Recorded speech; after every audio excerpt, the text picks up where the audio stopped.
Alright, welcome back folks. Left the last video, the first video and the last at this point. VE Commodore rear wheel bearing replacement. This drive shaft was completely seized in this hub.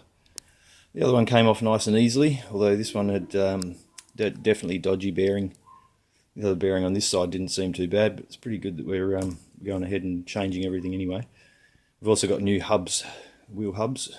So, you know, if there's any case of damage or worst case scenario, having to cut them out or something, yeah, either way, we've got new parts to fit. So, new bearings and new hubs. Now, I managed to get get this out with a big ass puller. That's a hydraulic hand puller, so it's got a hydraulic ram in it. Literally, there's no way to get these things on a press unless you have a really big press and your spacer blocks that you can get underneath here. Support all the way out either side. Then you might have some luck trying to press the center out and support under here at the same time.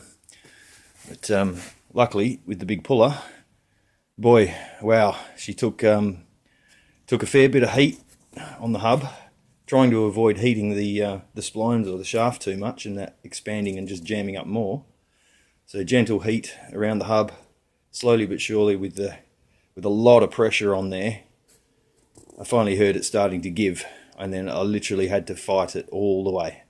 Fire and ice, it did not want to go. But eventually, little bit by little bit, adjusted up, extensions, we managed to get it out.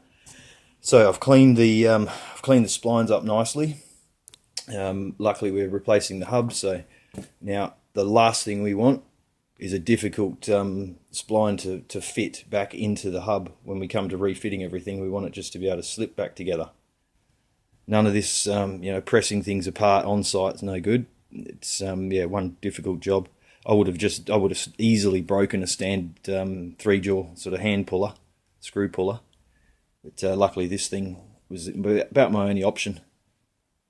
So yeah, once it goes back together, or before it goes back together, I'll be making sure that the new hubs are a nice firm and close fit. You don't want too much, you don't want your splines to be sloppy or too much backlash, but you certainly don't want it to be tight.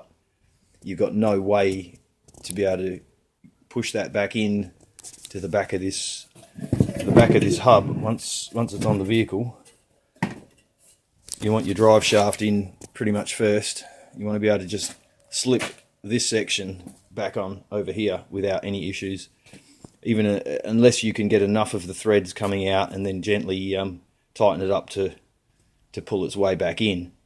The risk you have is not even getting it in far enough to get a nut on, and then you could be stuck. So just make sure you clean your splines up. If you haven't got a new center to go or hub to go in, you really got to get in there and make sure you clean all the rust and crap out of the splines, and test fit things before you put everything back together. That'd be my tip, rather than getting halfway through and then finding you're stuck. Better to try not to be stuck before you get stuck. Alright, either way, I've got to keep moving. I've got to now get these bearings out. The hub comes out one way, the bearing comes out this way. So we'll get on to getting these apart, and we can start fitting some new bearings and stuff. Alright, thanks for watching. We'll be back with an update very shortly. Bye-bye.